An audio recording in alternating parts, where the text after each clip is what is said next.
He said, follow me and I will make you fishers of men. It means if you can follow me. He made them, he beckoned upon them, but they have the responsibility to choose whether to follow or not to follow. There are many people that Jesus called that didn't follow him.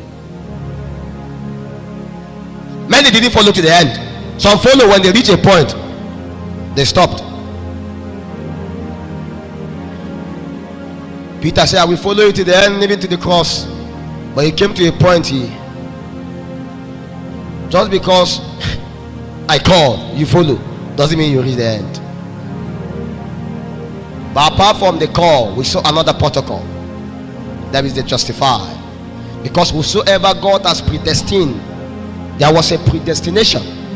There was a definition according to ordination before time began. In the volume of the script of the ordination of God in keeping to your life. But you read those writings upon the face of the earth through a mechanism of a calling that finds expression through justification and is made manifest through glorification. God does not trust the men he has called. He trusts the men he has justified. The next important protocol is justification.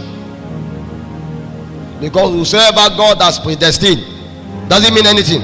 He has to call them. After he has called them, he has to justify them. Justification is a warrant. Justification is an attestation. Justification is more, to be justified means to be approved, to be given the permission to do something on behalf of someone. It is upon the process of justification that you are authorized. Everyone has a calling. I tell you, you don't need to argue it.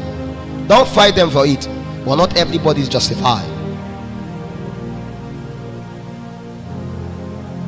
Most of the challenges of people happen in the process of justification.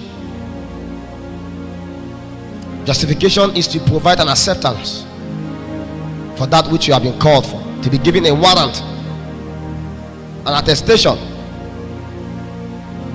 of the calling of God. And apart from the justification, you must be glorified. To be glorified means to be exalted. To be glorified means to be put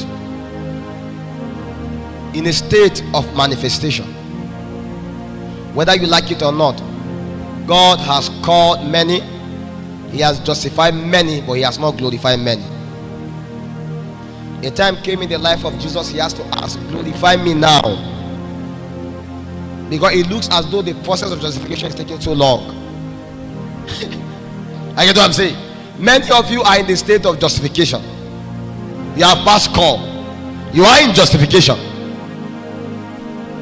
but before God is going to begin to find expression in your life in keeping to manifestation, there has to be a glorification. Say, glorify me right now with the same glory I have with you from. That means Jesus Christ knew that according to the mirror image of the definition in heaven, I have already passed this process that I'm going through on the earth. Why are you making it so hard for me to be able to find expression of the dimensions that it has allotted to me?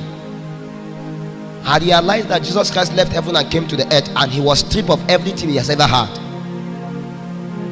You wonder, why was it that he was not a miraculous baby from birth? Because he didn't have any possibility to do that.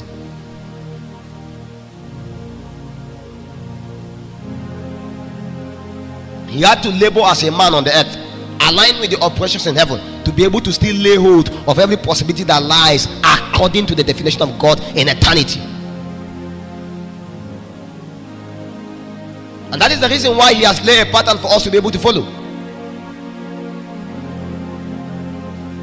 And it took him so long. Even if you want to count according to normal chronological age, at the age of 30,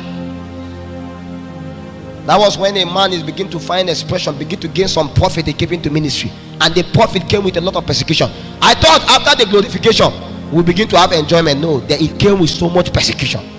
There were several times that he has to pass by because they were pushing him to go and kill him. He thought as he spoke, this day, this scripture is fulfilling your eye. They will say, oh, hail Messiah. No. The glorification comes with a lot of things.